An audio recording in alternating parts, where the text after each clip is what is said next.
Bali may kwento rin po akong nais na ibahagi sa inyo. Totoo po itong nangyari.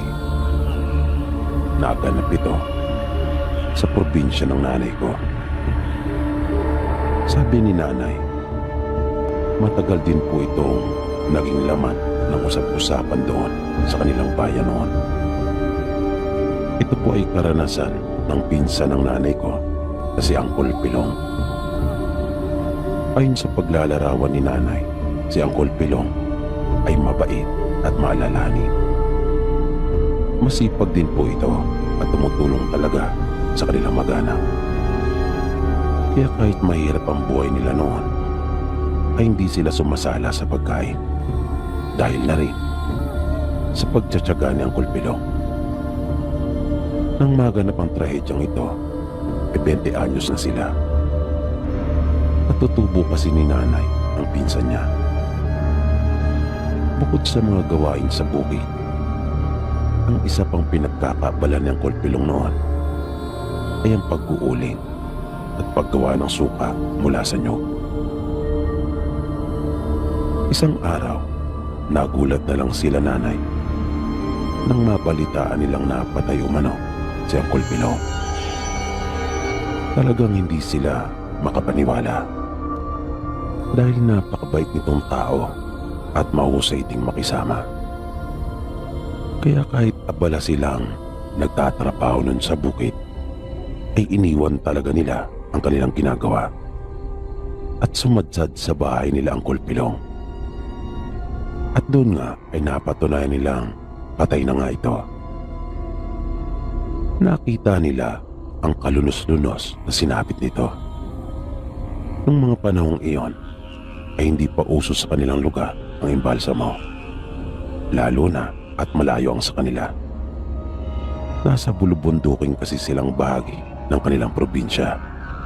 Kung kaya, kapag may namatay, ay isang gabi lang ang lamay. At kinabukasan, ay inililibing na rin kaagad. Kwento ni nanay, naabutan pa raw nila ang bangkay ni Uncle Pilong bago pa ito mailagay sa ginawa nilang ataol. Wasak ang katawan nito na ang dami niyang mga malalalim na sugat. At sabi pa ng mga kamag-anak nila at ibang mga taong naroon, may mga nawawala itong bahagi ng kanyang laman loob. At ang matunog na usap-usapan ay inatake ito ng aswang. Hindi naman nabago sa kanila ang mga kwento tungkol sa aswang. Pagkat may ilang mga pangyayari na rin noon doon sa kanilang probinsya na kinasasangkutan ng mga aswang. Pero hindi rin kasi ito madalas na nangyayari. Taon din ang binibilang bago may mangyaring ganon. Kung kaya nga, hati pa rin ang paniniwala ng mga tao noon sa kanilang lugar. Kahit pa marami na rin noon ang nagkukwento na nakakita sila mismo ng aswang, ay marami pa rin hindi naniniwala. Pero ang nangyari kay Uncle Pilong ay kakaiba. Ngunit may ilan pa rin sarado ang isip at hindi pa rin talaga naniwala. Nalaman nila nanay ang buong istorya nung gabi ng lamay. Bali nagpunta talaga silang lahat ng kanyang mga magulang at mga kapatid. Pagkatapos silang maghapunan noon ay umalis na sila ng bahay. Dahil malayo pa ang kanilang lalakarin papunta sa bahay nila Uncle Pilong. Nang dumating sila doon ay marami na ang mga taong naroon. Napansin nila nanay na iyak ng iyak ang mga magulang at mga kapatid ni Uncle Pilong. At napansin din kaagad nila nanay na tila lahat ng tao ay nakatuon ng pansin sa isang taong nagsasalita. Hindi ito taga roon sa kanila, kundi taga kabilang bayan, kung saan natagpo ng bangkay ng Uncle Pilong. Kung kaya, naisipan din nilang makinig sa sinasabi ng lalaki. Kwento nito galing raw siya sa bahay ng kanyang kumpare dahil nakipag-inuman. Hindi niya sigurado kung anong oras na siya umuwi, pero malalim na umano ang gabi. Nang nangangalahati na siya pauwi sa kanila, bigla siyang may nakasalubong sa daan. Binati niya raw ito ng magandang gabi, pero hindi ito gumanti ng pagbati sa kanya. Nang makalapit na ito sa kanya, ay napansin niyang marumi yung lalaki at nakakaawa ang kanyang mukha. Namumutla din ito na para bang wala ng dugo sa pagkaputla. Nakiusap ito sa kanya at humihingi ng tulong. Ang akala niya ay may kasama ito at iyon ay napahamak. Kung kaya iyon yung kanilang tutulungan. Iyon ang una niyang naging pagkaunawa. Kaya nagmamadali naman daw siyang sumunod doon sa lalaki. Na habang naglalakad sila ay panay ang lingon sa kanya nito at itinuturo ng kanyang isang kamay ang direksyon kung saan naroon yung sinasabi nito. Sumuot sila sa masukal na bahagi ng bundok. Halos may 15 minutos din silang naglakad hanggang sa makita niya ang isang katawan na nakahandusay at naliligo sa sarili nitong dugo sa kakahuyan. Kaya nagmamadali niya itong nilapitan. Pagluhod niya sa tabi ng katawan ng lalaking nakahiga sa lupa, ay tumambad sa kanya ang nakakakilabot at kalunos-lunos na sinapit nito. Nagtamo ito ng maraming sugat at halos lahat ng iyon ay malalalim. At napansin niya kaagad na wala na itong buhay. At nagulat siyang bigla nang makita ang muka ng bangkay. Agad niyang hinagila yung lalaking nakasalubong niya sa daan na siyang nagturo ng bangkay, ngunit hindi na niya ito matagpuan. Bigla siyang nangilabot pagkat itinuro nito mismo sa kanya ang sariling bangkay kung saan matatagpuan. Pagkat yung bangkay na nasa harapan niya ay iyon din yung lalaking nakasalubong niya sa daan. At iyon nga ay isang kulpilong. Pagpapatuloy pa ng lalaki, ang akala niya ay nagawa na niya yung gustong ipagawa sa kanya ni Uncle Pilong. Pero nagpakita pa ito sa kanyang panaginip. Ipinakita sa kanya kung paano ito walang awang nilapa ng aswang. Nananlaban pa umano si Uncle Pilong, pero lubang malakas yung aswang at hindi niya talaga ito kinaya. Sa panaginip niya ay nakita niya ring nanigas ang katawan ni Uncle Pilong at hindi nakagalaw. Kung kaya malayang naisakatuparan ng aswang yung masama niyang balak. Sabi pa ng lalaki, ipinakita din sa kanya ni Uncle Pilong yung mukha ng aswang at isa iyong babae. Hinihingi ng mga magulang at mga kapatid ni Uncle Pilong yung larawan ng babaeng tinutukoy ng lalaki na nakita niya sa kanyang panaginip. Ngunit hindi niya raw iyon mailarawan. Pero kung kanya itong makikita, ay agad niyang makikilala. Bigla naman nagkaroon ng komosyon nang hindi sinasadyang matabig ng isang babae yung mga baso ng kape na dala-dala ng pinsang babae ni nanay. Nakatawag talaga yun ng pansin sa mga taong naroon na nakikipaglamay at panandali ang nawala ang atensyon doon sa lalaking nagsasalita na siyang nakatuklas sa bangkay ng kulpilong. At napuntang lahat ng kanilang pansin doon sa babaeng nakasagi sa mga baso ng kape na nagmamadaling umalis. Kaya biglang sumigaw yung lalaki at iniutos na pigilin yung babae dahil bigla itong nagduda kung anong dahilan ng babae kung bakit ito nagmamadali at tila ba may iniiwasan. Ngunit bago pa nila ito mahawakan upang pigilan, ay mabilis na itong nakalabas ng bakuran. Pero hindi sila tumigil.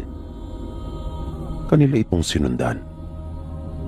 Dala ang kanilang mga itak at kahoy na pamalo ay hinabol nila ito. Kwento ni nanay, marami ang humabol ng mga kanayo nila. Nakasama rin sa mga humabol ang tatay niya at tatay ng Kulpilong, dalawa niyang pinsan, at yung lalaking taga-kabilang bayan. Maya-maya ay nakita nilang bumalik na ang karamihan sa kanila at sinabing hindi na nila naabutan pa yung babae pagkat bigla raw itong naglaho.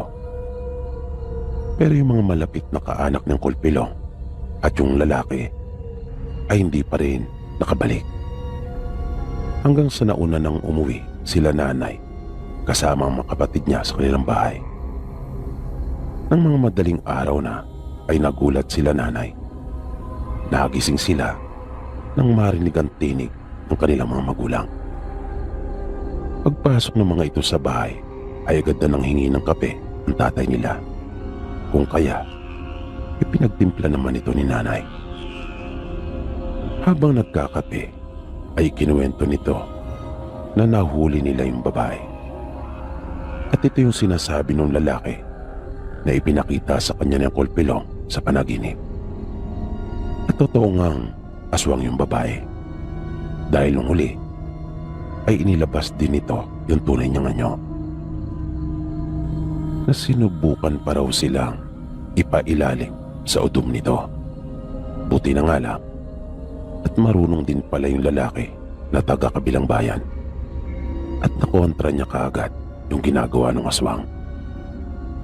Kwento pa ng tatay ni nanay sa kanila, matagal bago nila napaamin yung babae. Bigla nilang naitanong kung nasa na yung babaeng aswang. Hindi kaagad nakasagot ang tatay ni nanay at napatingin lang ito sa kanila. Maya-maya ay sinabi nitong mas mabuti nang hindi nila malaman. Pero nahulaan na nila nanay kung ano ang kanilang ginawa dahil na rin sa binitawang pananalita ng tatay ng Kulpilong na hindi siya papayag na hindi niya maipagiganti ang kanyang anak, na kung mabibigyan lang raw siya ng pagkakataon bago mailibing sa kinabukasan sa Kulpilong ay isasama niya sa hukay yung may kagagawan ng kanyang pagkamatay. Kaya kahit hindi sabihin ng direkta ng tatay ni nanay sa kanila, ay malinaw na kung ano yung sinapit ng babae. Nailibing siyang Kulpilong na nakamtan niya yung katarungan sa malagip niyang sinapit. Sabi ni nanay, mula nang mangyari iyon ay naging maingat na sila at iniwasan na talagang magpagabi pa sa daan. Kahit na yung mga lasinggero sa lugar nila ay hindi na naglalakas loob pang dumayo ng inuman, lalo na at alam nilang sila ay gagabihin. Ang pamilya naman nila nanay at mga kaanak ay naging alerto rin dahil sa pangambang baka balikan pa sila ng mga kalahi ng babaeng aswang. Inisip kasi nila na baka alam ng mga ito na bumisita yung kanilang kalahi sa lamay ng kanyang nabiktima at hindi na muling nakabalik pa. Kaya kapag may nagagawi sa kanilang ibang tao ay talagang listo sila nanay. At mula din noon ay hindi na sila nawawalan pa ng mga pangontra sa aswang. Pero sabi ni nanay, minsan na rin silang pinaraanan ng aswang sa bahay nila. At hindi lang isa ang nagtangkang bumisita sa kanila. Buti na lang at naroon noon ang ilan nilang mga kaanak na lalaki dahil magpapagapa sila. At awa naman ng Diyos dahil sa kanilang pag-iingat ay hindi naman na nasundan pa Yung nangyaring iyon sa pinsan ni nanay na si Uncle Pilong.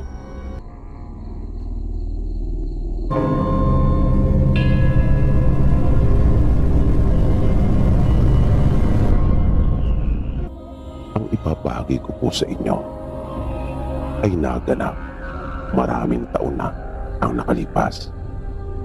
At ito ay tungkol sa masaklap naming naging karanasan.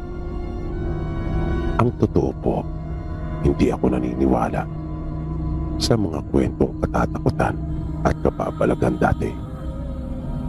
Kahit po sa mga aswang at engkanto.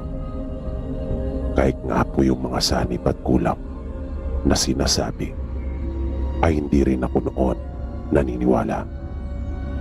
Para sa akin po kasi, parte lamang ito ng ating mga kwentong bayan.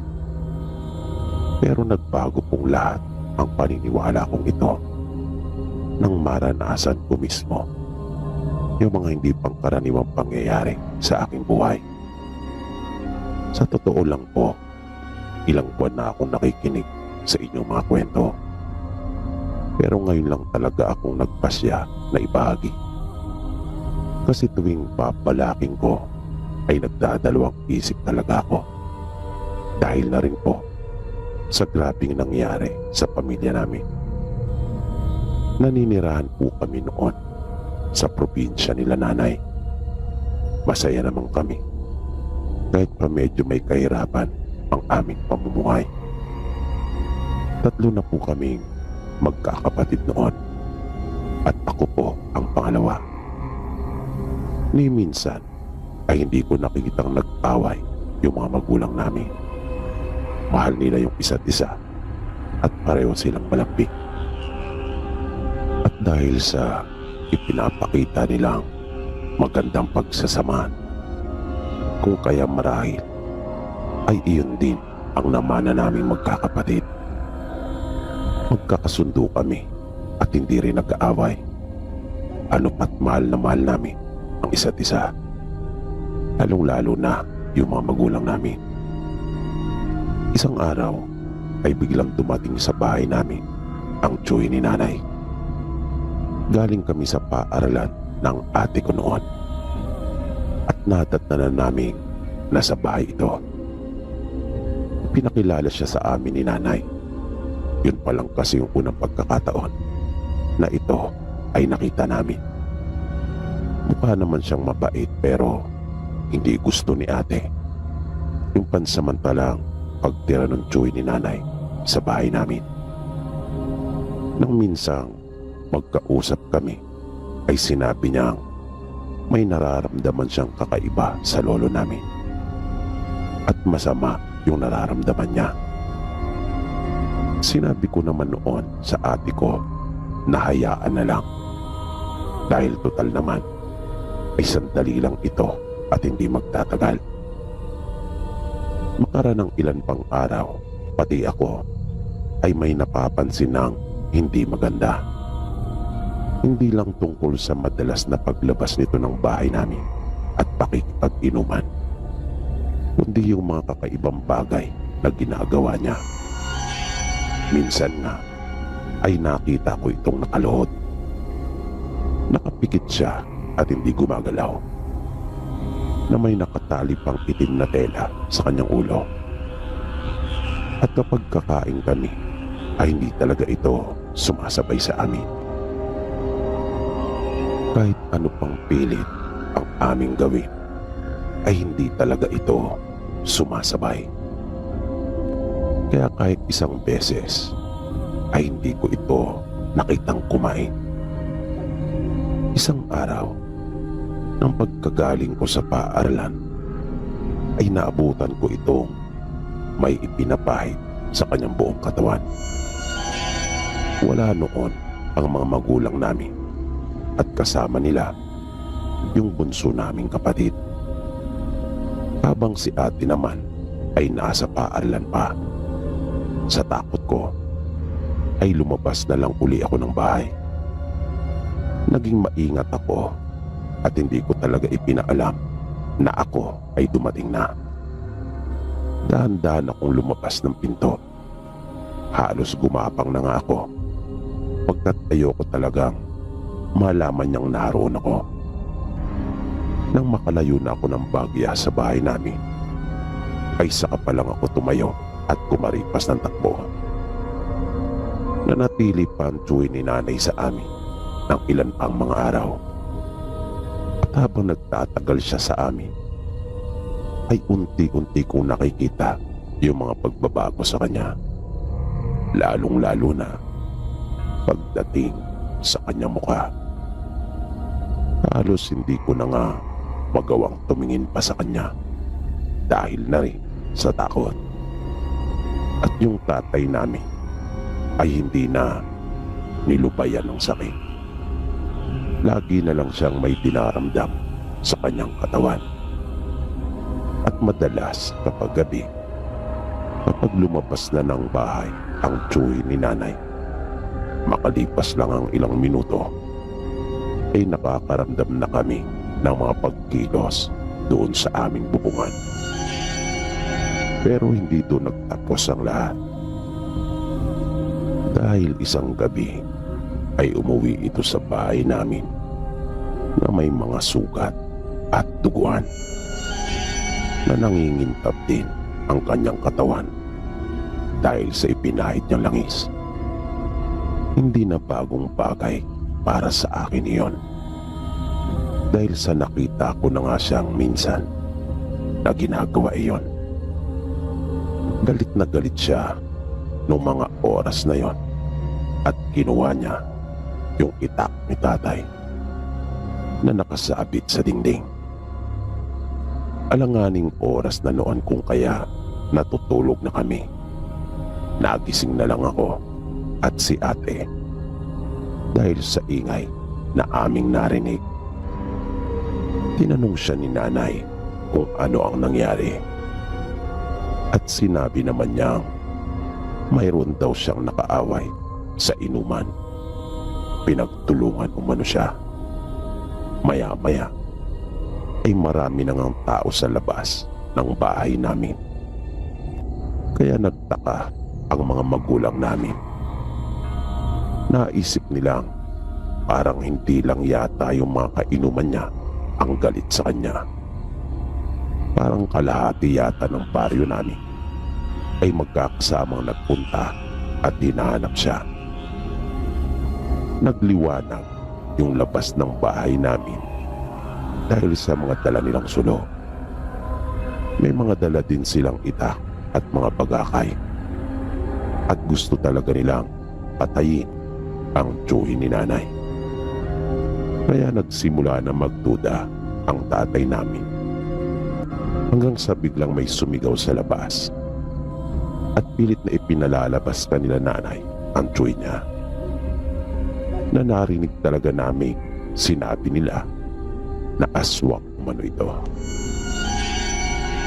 Nung puntong iyon ay hindi naman kami nakapaganda, pagkat walang-wala talaga sa aming isipan na gagawin iyon ng tsuhin ni nanay sa amin. Nakita ko na lang na nakaangat na ang kamay nito na may hawak na itak. At una niyang tinaga si tatay na agad namang bumagsak sa sahig. Matapos iyon ay agad niyang isinunod si nanay. At nang bumagsak na rin si nanay ay nakita ko papunta na ito sa aming magkakapatid.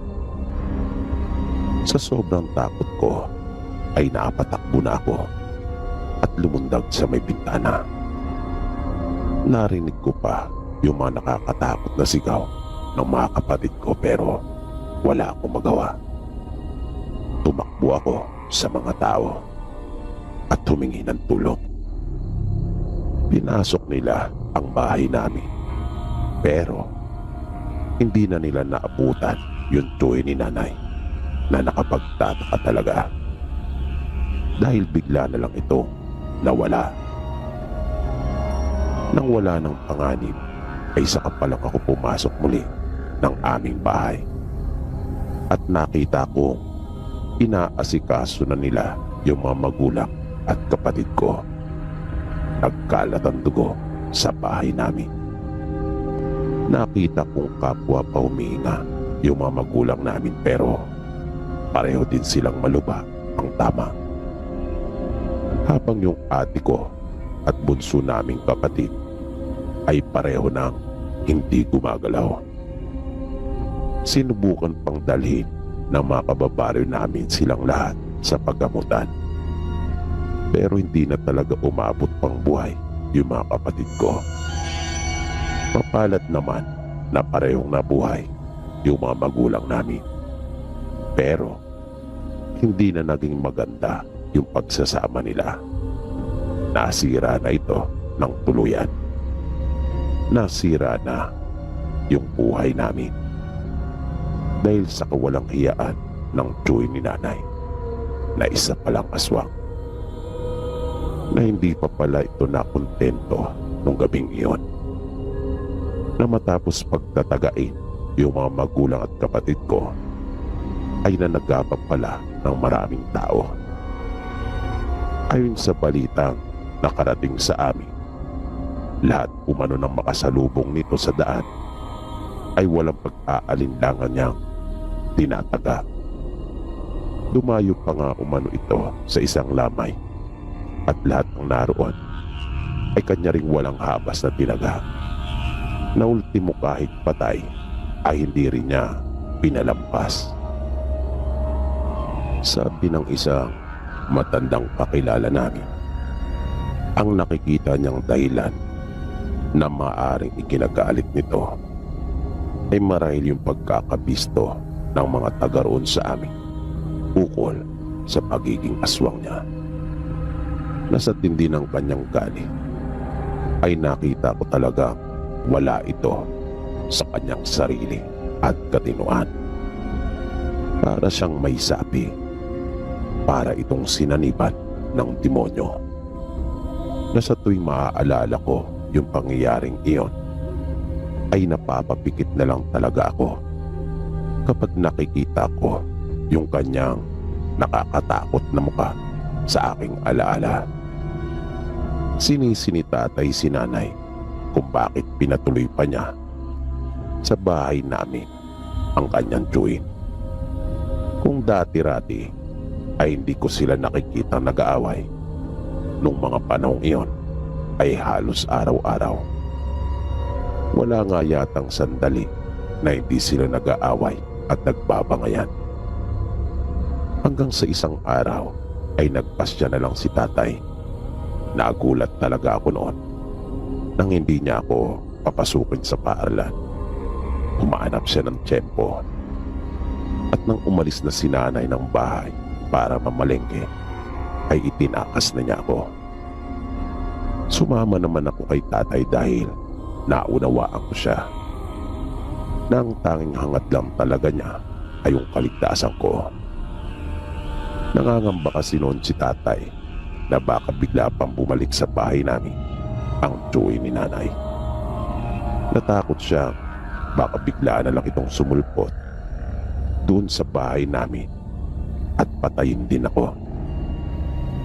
Nagpunta kami ni tatay sa kanilang probinsya at doon nanirahan. Makalipas ang ilang buwan ay may nakarating sa aming balita. Namamasura na lang daw ang nanay ko doon sa kanilang probinsya. Parang nasiraan na umano ito ng ulo na hindi na pumipirmi sa bahay namin at nagpapagala-gala. Kaya dahil doon ay parang nakonsensya ako sa naging kalagayan ng nanay ko. At alam kong ganun din naman si tatay pero hindi ko rin siya masisisi. Dahil para naman sa kaligtasan ko yung kanyang ginawa. At alam kong mahal pa rin naman niya si nanay. Na minsan nga ay sinabi niya sa akin na hindi daw niya dapat isinisi sa nanay namin ang nangyari. Dahil hindi rin naman ito alam na aswang pala ang kanyang tsuhin. Nasang-ayon ako doon. Dahil sigurado ako kung alam lang ni nanay na ganun ang tsuhin niya, isiguradong hindi niya talaga ito patatapakin sa bahay namin. Nakaraan ang mahigit 1 taon na doon na kami naninirahan sa probinsya nila tatay, ay nagulat na lang ako isang araw nang dumating doon si nanay. Nagulat talaga ako dahil kabaliktaran sa mga naririnig ko noon ang ayos niya. Sinabi niya sa amin ni tatay na ang tagal daw niya kaming hinanap. Walang sandali na hindi niya kami inisip. Kahit yung mga kapatid ko ay lagi niyang dinadalaw sa sementeryo. Humingi ng tawad si nanay sa amin ni tatay at nagulat siya nang humingi din ng tawad si tatay sa kanya at sinabing mali siya nang isising lahat ng nangyari kay nanay at nabuo pong muli ang aming pamilya. Nagsimula po kami ng panibago at nanumbalik po yung pagmamahalan sa amin. Pero hindi may iwasan minsan na maalala ko pa rin yung mga nasawing kapatid ko. Lalong-lalo na yung masaklap na sinapit nila. Parang bangungot sa akin yon. Dahil nakita ko pa talaga yung ayos nila bago sila buhati ng mga kababaryo namin para dalhin sa paggamutan.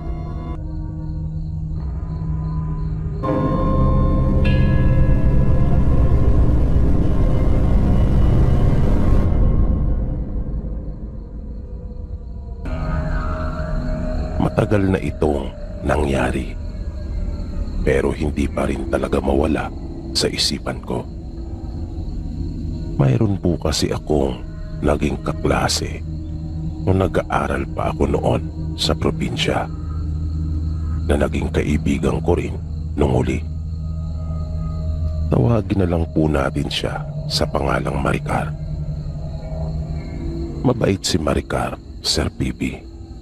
Kung kaya nga, madali ko siyang nakapalagayan ng loob. Malayo po ang pinapasukan kong paaralan noon mula sa amin. Isa lang naman ang pinaka-highway na nag-uugnay sa lahat ng bayan sa aming probinsya. Maliit lang po kasi ito. Kaya mula sa amin ay isang sakay lang. Pero malayo. Yun lang kasi ang nag-iisang paaralan ng kolehiyo doon sa amin. Kaya madalas ay ginagabi na ako sa pag-uwi. Nasa 2nd taong ko na noon sa kolehiyo. Pero nang maging kaibigan ko na nga si Maricar, kahit paano ay naging maalwan ang lahat para sa akin. Dahil minsan ay kanya akong pinapatulog sa kanila. Malapit lang kasi doon ang kanilang bahay. Kaya kapag may balak akong doon matulog sa kanila, ay nagpapaalam na ako sa amin. At sinasabi kong hindi ako makakauwi at doon kanila Maricar matutulog. At nagbabao na ako ng damit. Mabait naman ang pamilya nila. Tahimik lang ang kanyang mga magulang. Yung 2 naman niyang kapatid ay hindi rin mahirap pakisamahan. At para naman hindi nakakahiya, kung anong meron sa amin ay dinadala ko na rin kapag matutulog ako sa kanila, tulad ng mga gulay at prutas. Nagbabaon na rin ako ng pang-ulam at nag-iiwan din ako sa kanila ng bigas. Kaya nung mga panahon na iyon ay masasabi kong maayos at masaya ang takbo ng aming buhay. Simple lang pero payapa. Kung minsan ay isinasama ko rin sa amin si Maricar. At kahit yung pamilya ko ay nababaitan sa kanya, ngunit sadyang may mga tao talagang kampo ng demonyo na yung utak at pag-iisip ay pinaghaharian ng kasamaan na punong-puno ng kalayawan at nasa ng laman, na kung sino pa yung naturingang siyang gagabay at dapat na kumakalinga sa amin bilang mag-aaral nila sa kanilang paaralan, ay siya pa palang sisira ng aming kinabukasan. Ang tinutukoy ko ay yung aming gurong lalaki sa isa naming aralin na hindi ko na lang papangalanan. Wala kasi akong maisip na pangalan na babagay sa pagkatao niya. Ang angkop lang kasi talaga sa kanyang pangalan ay yung mga pangdemonyo. Nung una, hindi ko pa natunugan kaagad yung masamang intensyon nito kay Maricar. Akala ko yung paglapit-lapit niya sa amin ay walang anumang kahulugan. Yun pala, may maitim ng balak ang hayop na iyon. Maganda kasi si Maricar. Bukod sa may angkin nitong taas, ay wala ka talagang maibibintas sa kanya. Makinis at maputi ang kanyang balat na malasutla at kutis porsilana, ika pa nga ng iba. At ang kanyang muka ay parang hugis puso, maamo na may mapupungay na mga mata na binagayan ng mga pilikmatang nakapilantik. Manipis din yung mamula-mula niyang mga labi at may matangos ding ilong. Nakatamtaman lamang ang taas. Kaya maraming nagkakagusto talaga kay Maricar. Maganda din naman ako pero walang-wala yung ganda ko pagdating kay Maricar. Kaya nga siguro na humaling yung manyak naming profesor. Yung paglapit-lapit sa amin nung guro ay naging mas madalas pa, na pati sa pagkain namin ay inaabangan talaga kami at sinasabayan. Nahihiya naman kaming tanggihan ito noon dahil nga sa guro namin siya, at baka masabihan pa kami na malisyosa. Hanggang pati sa aming pag-uwi ay sinasabayan na kami nito. At tila ayaw din patalo sa mga kapwa naming kamag-aral na nagkakagusto kay Maricar, na para bang gusto niya talagang mapa sa kanya ang kaibigan ko. Hanggang sa naitsapwera na ako at bihira nang makasama si Maricar dahil na rin sa demonyo naming profesor na iyon. Ako rin kasi sa sarili ko ay nakakaramdam na rin ako ng pagkailang. Para kasing panggulo na lang ako sa kanila. Pakiramdam ko ay isa na akong malaking istorbo. Kaya ako na rin mismo ang nagkusa. Gumawa na rin ako ng paraan para umiwas. Lalo pa nung napapansin ko na kahit naman si Maricar ay parang wiling-wili at tila gusto rin naman niya yung presensya ng profesor na iyon. Pero hindi naman nawala yung pagkakaibigan namin. Hindi na nga lang kami nagkakasamang madalas dahil lagi nang nakabakod sa kanya yung guro na iyon. Mabilis na lumipas yung mga araw hanggang sa nagulat na lamang ako nang isang araw ay hindi na pumasok si Maricar. Kinutuban na ako ng hindi maganda nang pati yung guro namin ay hindi na nagpakita. At dahil sa pag-aalala at pagmamalasakit na rin sa aking kaibigan, ay pinuntahan ko ito sa kanilang bahay. Ngunit hindi niya ako hinarap at nagdahilan na masama raw ang kanyang pakiramdam. Sabi ng nanay niya ay baka nahihiya ito dahil sa kanyang sinapit. Doon ko nalaman na tinakasan na pala ito nung mapagsamantala naming guro matapos niyang mabuntis si Maricar. At ang masaklap pa ay mayroon na pala itong pamilya na nasa karatig lalawigan namin nakatira.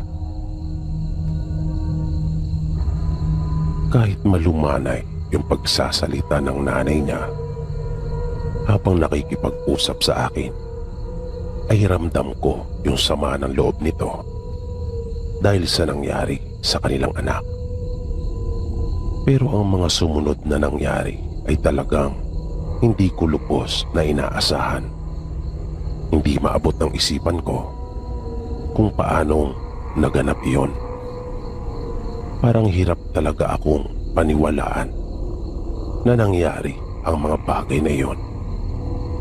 Simula kasi nang malaman kong nagdadalang tao na siya, ay sinikap ko pa rin puntahan ng madalas upang alamin ang kanyang sitwasyon.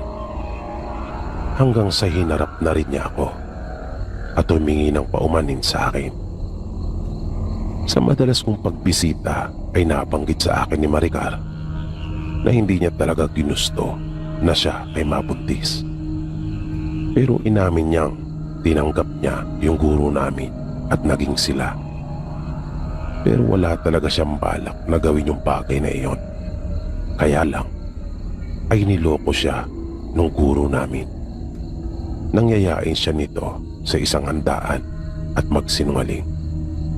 Pakiramdam pa ni Maricar ay mayroon daw itong inilagay sa kanyang ininom. Kaya sabi niya, pinuwersa siya at labag talaga sa kanyang kagustuhan ang ginawa ng kanilang guro sa kanya. Pagtatapat pa niya sa akin noon, ay ayaw daw niya yung kanyang ipinagbubuntis. Matindi yung galit na kanyang nararamdaman noon para sa aming guro. At nais pa nga niyang idamay yung bata pagkat ayaw daw niya talaga noon. Pero lagi ko siyang pinapayuhan at pilit kong pinapaunawa sa kanya kung ano yung mas makabubuti. Nang mga 5 buwan na ang kanyang tiyan, ay minsan pa akong dumalaw kay Maricar. Tulad ng dati, ay may dala akong mga sariwang gulay at prutas. Pagdating ko sa kanila ay nakasarado yung pinto sa harapan ng kanilang bahay.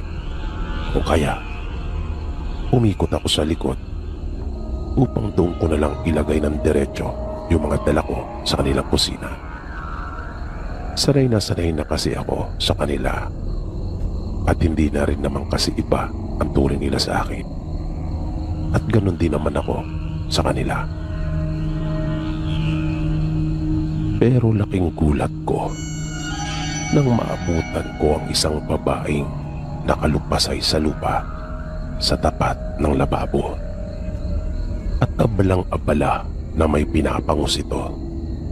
Nanindig ang mga balahibo ko sa katawan dahil sa nakita kong nagkalat ng mga dugo. Nagtatayuan ang kanyang mga buhok at nanlilimahid siya sa dugo. Wala itong tigil sa pagmuya at pagkagat habang nakayuko. Na tila ba sarap na sarap sa kanyang kinakain.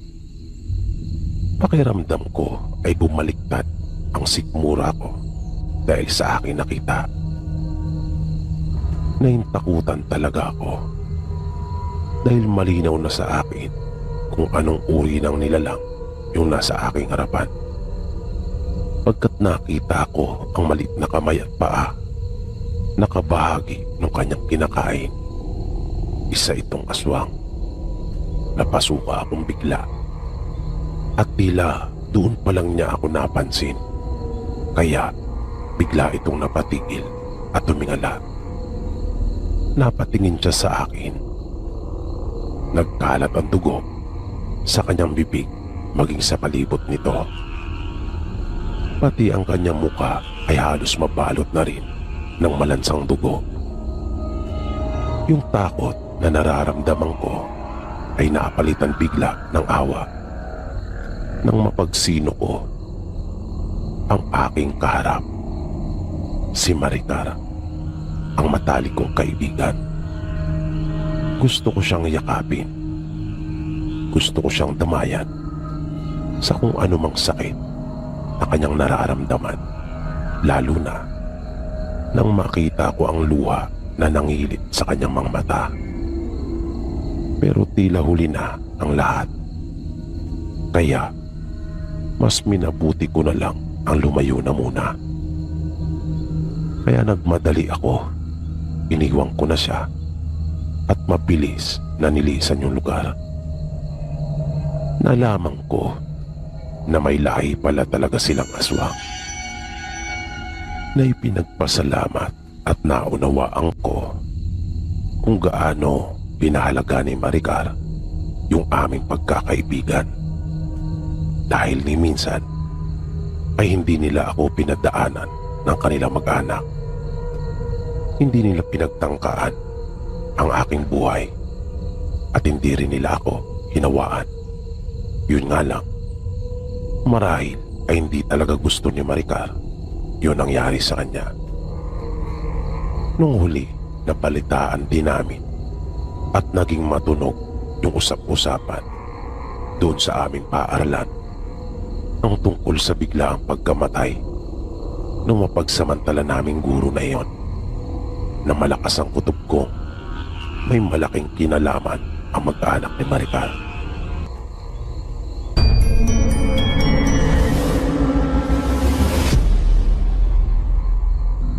Ayon sa kwento ng kaibigan ko, nangyari ito noong siya ay nag-aaral pa lamang sa elementarya. Isang araw, habang nasa loob sila ng kanilang silid-aralan, tulad ng karaniwan, ay nagkakaingay umano sila ng mga kamag-aral habang inihintay ang pagdating ng kanilang guro sa sunod nilang aralin. Nang biglang nagsalita ang isa nilang kaklase na si Alma, na kanyang pinapatigil ang mga kamag-aral nilang nagkakaingay at nagtatalo. Ngunit hindi nakinig ang mga ito at nagpatuloy. Kaya minsan pang sumigaw ang kaklase nila na si Alma. Sa pagkakataong iyon ay narinig nila ang napakalakas na boses nito, na nakita nilang bigla na lamang magkakasunod na sumara yung jealousy ng kanilang bintana na yari sa kahoy. Magkakasunod na tumiklop ang mga iyon, na nung huli ay parang hinila pa ng ubod lakas yung kanilang pinto, na sumara iyon ng kusa. Nagtaka silang lahat at natahimik. Gulat na gulat sila sa kanilang nasaksihan. Nasabi pa ng kaibigan ko, kung yari lamang sa salamin ang mga jealousy na iyon, ay siguradong nagkabasag-basag na. At nakapagtataka umanong, ganun-ganun lamang na nagsara ang mga iyon, sapagkat matigas isara ang mga nasabing bintana. At hindi lamang iyon ang kanilang ikinagulat. Magkahalong takot at pagkamangha ang kanilang naramdaman nang makita nila ang kanilang kamag-aral na dahan-dahang umaakyat sa pader nilang dingding, na nakaharap pa rin ito sa kanila. Kitang-kita pa talaga nila ang dahan-dahang paghagod ng mga paa nito sa pader habang umaakyat, na para bang may humihila sa kanya paitaas, hanggang sa maabot na nito ang pinakakisame at taas ng silid. Nanatili ito ng matagal doon, na naabutan pa nga ito ng gwardiya ng paaralan at ilang gurong nagsipuntahan nang marinig ang matindi nilang pag-iingay at pag-iiyakan. Grabing takot ang kanilang naramdaman, na yung iba pa nga ay napagulgol na, habang yung iba naman ay hindi na napigilang maihig bunga ng matinding takot. Pero sabi ng kaibigan ko, wala namang naging pagbabago sa itsura nung kanilang kaklase habang nangyayari iyon. Normal lang ang mukha nito. Pero parang mayroon talagang sumanib dito. Pagkat parang wala ito sa kanyang sarili at hindi niya magagawa ang mga bagay na iyon kung sa kanyang sarili lamang. Matapos ang insidente, kinausap sila ng masinsinan ng kanilang mga guro at pilit na pinaunawang imahinasyon lamang ang kanilang mga nasaksiyan at hindi yun totoo. Pero hindi umano nila makakalimutan iyon at alam nila kung ano ang totoong mga nangyari. Sigurado sila na naganap ang kababalagang iyon. Pagkaunawa nila, kaya pilit iyong ginagawa ng kanilang mga guro noong mga panahong iyon ay para mapangalagaan yung kapakanan at reputasyon ng kanilang paaralan. Simula noon ay naging katatakutan na yung silid na iyon at talagang naging bantog sa kanilang paaralan. Ang ilan sa kanyang mga kamag-aral ay na-trauma talaga at hindi na pumasok pa. Marami sa kanyang mga kamag-aral ang lumipat at kasama na dito yung kaklase nilang si Alma.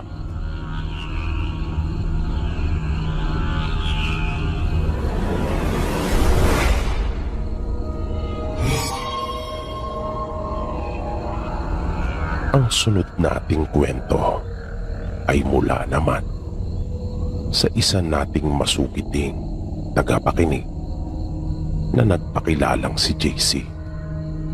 Ayon sa kanya, nangyari ito ilang taon na rin ang nakakalipas.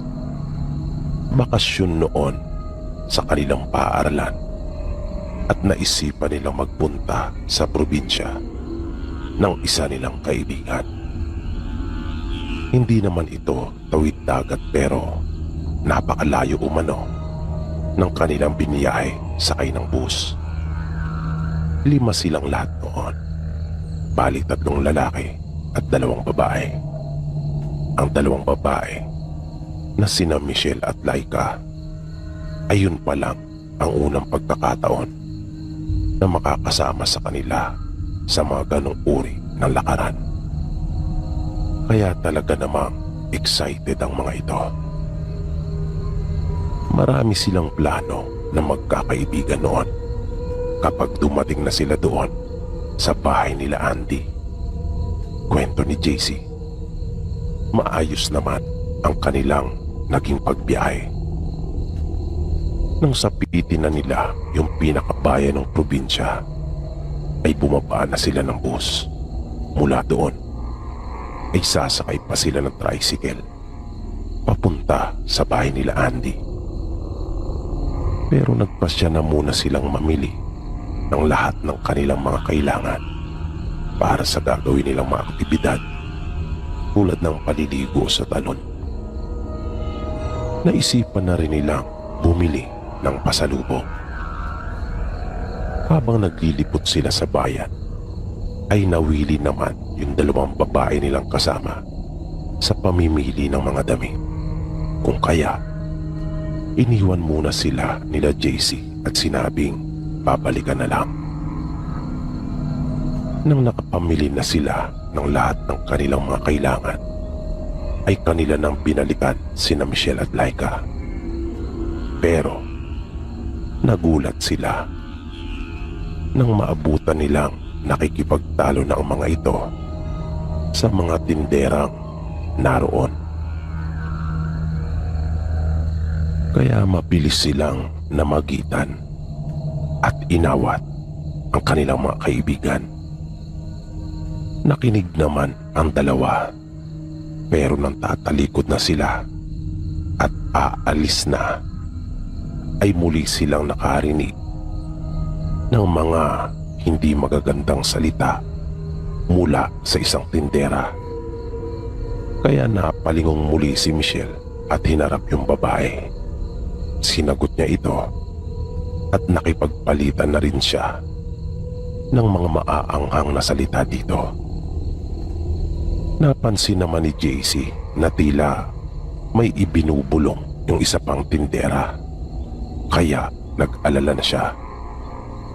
Naisip din niyang baka kuyugin na sila at pagtulungan ng mga taga roon. Baka pagkaisa na sila. Kaya sa pilitan na nilang hinatak ang kaibigan at pilit na pinatigil. Nakita pa ni JC na panay ang paghingi ni Andy ng paumanhin sa mga tindera, pero ayaw talagang tumigil nung isa. Patuloy pa ito sa pagbabanta. Habang yung dalawa naman ay masamang nakatitig pa rin sa kanila na akala mo ay kakainin sila ng buhay. Na humahaba pa ang uso ng mga ito habang matalim at pailalim na nakatitig sa kanila. Nang bumabiyahe na uli sila papunta na sa bahay nila Andy, ay doon nalaman nila JC na nagalit pala ang mga tindera sa kanilang kaibigan nang hindi nila binili yung damit na kanilang tinitingnan. Katwira naman nila Michelle, masyado daw kasing mahal ang turing ng mga tindera na sa palagay nila ay napakalaki nung ipinatong ng mga ito doon sa maaaring totoong presyo noon. At nang hindi nga sila pumayag, ay patuloy daw na ipinipilit ng mga ito ang damit sa kanila. Na nung hindi talaga sila pumayag na iyon ay bilhin, kung ano-ano nang hindi magagandang salita ang sinabi ng mga ito sa dalawa. At doon na nga nag-umpisang magkasagutan sila. Sinabi naman ni Andy na kalimutan na lang nila ang nangyari at humingi na rin siya ng paumanin sa dalawa nilang kaibigan dahil sa hindi magandang inasal ng mga taga sa kanila. Nang naglalakad na sila papunta sa bahay nila Andy, ay halos magkasabay na dumaing si Michelle at Laika ukol sa pananakit ng kanilang mga ulo at sigmura. Sinabi ni Andy na kanila na munang tiisin dahil malapit na sila sa kanilang bahay. Pero napailing ang dalawang dalaga at sinabing hindi na nila kaya, kung kaya pinaupo na muna nila silang dalawa sa ilalim ng puno.